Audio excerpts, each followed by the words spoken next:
Se demander s'il est préférable d'utiliser le price action, autrement dit un graphique nu, ou d'utiliser des indicateurs pour trader, c'est un débat qui dure depuis toujours. Eh bien, c'est ce que nous allons voir maintenant.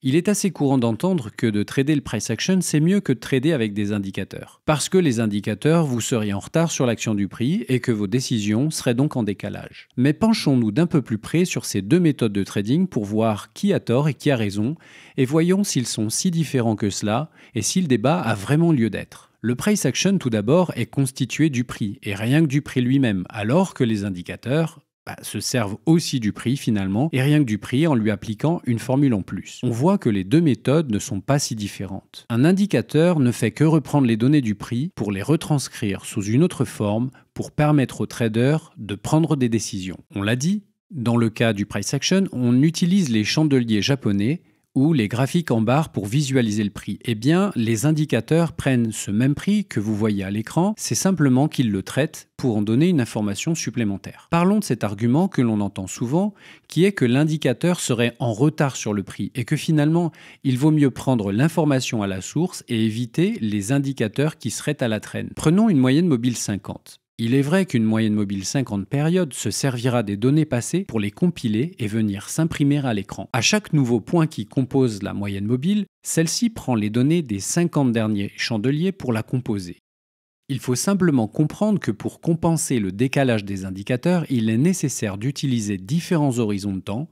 Mais un trader de price action ne fait-il pas la même chose en lisant le prix passé? N'a-t-il pas la même problématique en cherchant des figures graphiques, un support, un double top, pour pouvoir en tirer un scénario et ainsi lui-même passer à l'action? Quoi de si différent finalement si on regarde bien? Un autre argument est de dire que le price action serait plus simple à apprendre, mais en trading, il n'y a pas de raccourci, tout apprentissage nécessite du temps. Chacune des deux méthodes fonctionne si vous prenez le temps de les comprendre et de les maîtriser, et au contraire, aucune des deux ne vous aidera si vous ne savez pas quoi en faire.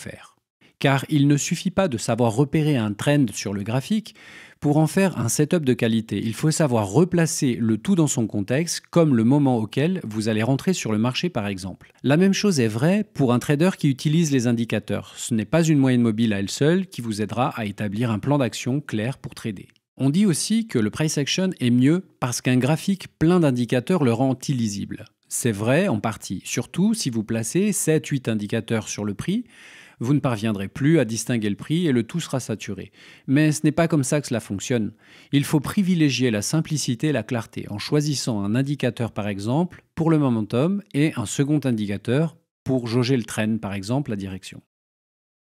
Il est possible aussi pour le trader de price action de créer des graphes surchargés en utilisant des supports résistance, à gogo, des trendlines et finalement retrouver les mêmes problématiques que les traders qui utilisent trop d'indicateurs. Les indicateurs fournissent un point de repère et aident les traders à prendre des décisions objectives, cadrées par l'indicateur.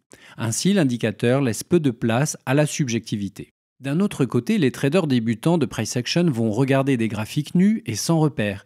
Ils peuvent se sentir perdus facilement, manquant de points de référence ou d'outils afin de les aider à prendre des décisions, ce qui peut aboutir à des prises de décision impulsives guidées par l'émotionnel. En fait, certains se sentiront à l'aise avec des indicateurs pour limiter au maximum la subjectivité, alors que d'autres préféreront l'analyse du price action. Il faut peser le pour et le contre de chacune des approches et faire son choix en connaissance de cause afin de l'adapter à son plan de trading. Tout dépend de la manière dont un trader utilise ses outils pour prendre ses décisions. Il n'y a pas d'approche mieux qu'une autre. Un trader sait ce qu'il doit observer attentivement au niveau du prix et de ses indicateurs en suivant son plan précis. C'est un ensemble cohérent qui se complète pour aider le trader à déceler son edge au moment où il se présente, comme un boxeur qui attend le bon moment pour mettre son adversaire KO. Venons-en au fait de combiner le price action et les indicateurs. Voici comment nous pourrions aborder le marché. Si nous comparons les deux approches, considérons cela. Les indicateurs se basent uniquement sur le prix passé pour permettre aux traders de prendre leurs décisions en réaction à leurs outils. La lecture du price action, elle, combine le passé, mais prend en compte le présent et ce qu'il se passe à l'instant sur le marché. Pour cette raison,